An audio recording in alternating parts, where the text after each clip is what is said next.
San Francisco 911.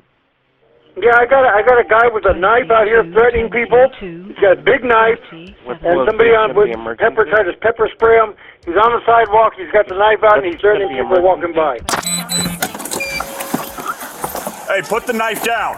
On August 28, 2023, a citizen called 911 to report a man was standing on the sidewalk waving a knife. He's got a big old knife, and he's waving at people on the sidewalk. The 911 caller described the knife as a hunting knife over a foot long, and that the man was yelling and screaming at people.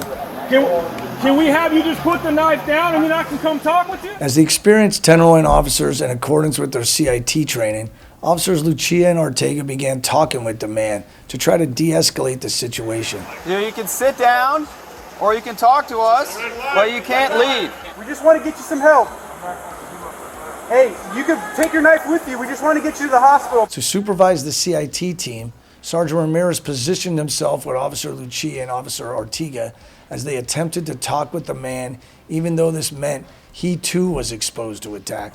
Tell him he can keep his knife, he just has to keep his hands up. You can keep your knife, man, but can you just get your hands up so we can come make sure everything's okay with you? Sergeant Lukey arrived on the scene and began supervising the outer perimeter. Yeah, we got shields. As he was organizing officers to get shields, the man began to pick up his personal items and started pacing north and south on the sidewalk. At this point, the knife man began walking rapidly to the south on Jones Street towards officers holding a perimeter. The man now was charging at full speed, waving the knife and using a milk crate as a shield. Officer O'Brien, confronted by deadly threat to himself and the public, did not retreat, but he stood his ground and fired his ERIW at the man until he was out of rounds, with no effect. The man continued charging forward directly at O'Brien, who was out of ERIW rounds. Officer Tien, the less lethal cover officer for the arrest team, also saw the man was charging towards O'Brien.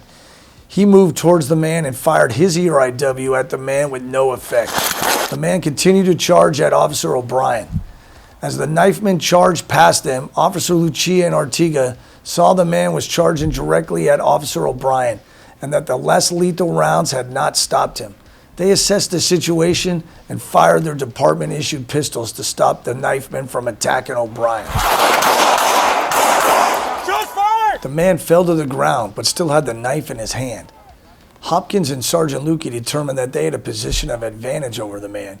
Even though he was moving and still had the knife, they determined the need to apprehend him outweighed the risk and closed in on the man. Hey, it's right here. It's right here. It's right here. The heroic actions of these officers and their supervising sergeants displayed on the evening of August 28, 2023, as they faced a knife-wielding suspect who had posed a threat to public safety, exemplifies the professional restraint and personal courage in the face of danger. The city of San Francisco should be proud to have these officers and sergeants protecting and serving her citizens. Their actions bring great credit upon themselves, Tenderloin Station, the San Francisco Police Department, and the highest traditions of police service. For that, I congratulate and sincerely thank you.